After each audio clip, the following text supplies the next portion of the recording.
मैंने अभी आपको कहा था कि संविधान में सबके लिए अधिकार जरूर है, लेकिन जो मूल निवासी हैं, जो अनुसूचित जनजाति के लोग, उनके लिए विशेष अधिकार है। और ये विशेष अधिकार आपको कहाँ मिलते हैं? 5वीं और 6ठी अनुसूची मिलते हैं। 5वीं और 6ठी अनुसूची का अगर आपको ज्ञान होगा तो आपको पूछे बगैर, आपके अनुमति के बगैर, आपके गांव में, आपके क्षेत्र में कोई भी नहीं घुस सकता जमीन जायदाद बेचने, अधिग्रहण करने। तो बात की बात है, क्योंकि हमारे बच्चे, हम पढ़ नहीं पा रहे हैं, तो हमारे समाज में वकील नहीं है, इसलिए हम वहाँ तक पहुँच नहीं पा रहे, हमारी लड़ाई नहीं लड़ पाते हैं। हम, हमारे बच्चे ज़्यादा पढ़े लिखे नहीं हैं, तो डॉक्टर नहीं बन पा रहे हैं, और जो डॉक्टर बन भी गए हैं तो वो शहरों में रहना पसंद करते हैं, गाँव में नहीं। हमको गाँव में डॉक्टर पैदा करना है, हमको गाँव में सीए पैदा करना है, ताकि हमारी जो व्यवस्था है, हमारा जो समाज कमाता है, खेती में कमाता है और दूसरे जगह बाजार में जाके औने पौने भाव बेच देता है, वो जो व्यवस्था है, वो जो उत्पादन है, यूनाइटेड ट्राइब गोंडवाना एसोसिएशन, हमने ये कंपनी बनाई है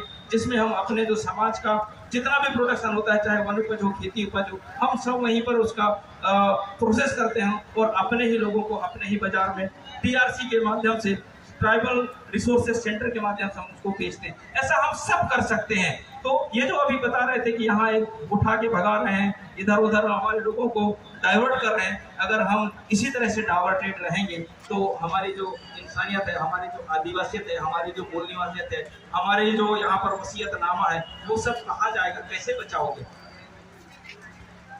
बहुत मुश्किल क्षणों से हम लोग गुजर रहे हैं। ये समय बहुत तेजी से बदल रहा है। साथियों, इतना ही कहूँगा मैं कि आप सब लोग जितने भी जो ऐसी आदतें हैं जो हमको नुकसान पहुंचा रहा है, इसमें मैं बार बार, ये शायद तीसरी बार कहूँगा कि आप लोग नशाखोरी से दूर रहिए, शिक्षा को अपना साथी बनाइए। शिक्षा होगी तो अपने आप उन्नति हो जाएगी और समाज में मिल के एकता का परिचय दीजिए, एक साथ रहिए, भटकिए मत। तो आप लोगों पर आपने देखा होगा, अगर एक मधुमक्खी को अगर अपने उंगली कर दी तो सारे मधुमक्खी भले 2-4 मर जाए, लेकिन जो वहाँ उनको दिक्कत देने वाला या उनको डिस्टर्ब करने वाला होता है उसको छोड़ते नहीं है। तो ये समाज की एकता की पहचान होती है। इस तरह से अगर आप करेंगे तो यकीन मानिए आप लोगों को कोई भी कभी भी ना आपके हक अधिकार छीनने की हिम्मत करेगा और ना ही आपसे इस तरह से कभी व्यवहार करेंगे जिससे आपको अपमानित होना पड़े, नीचा देखना पड़े। तो मैं अपनी बातों को यहीं पर विराम दूंगा। आप सब लोगों ने मेरी बात को सुना है और सार रूप में अगर मैं कहूँ तो मैं यही कहूँगा कि हमारे आदिवासियों के लिए कि आदिवासी को जो पहचान है वो कुछ इस तरह से है कि प्रकृति की रक्षा करने वाला धरती पर जीव अविनाशी है।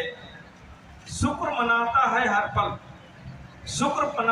हर पल और धरती को सबके लिए स्वर्ग बनाता है।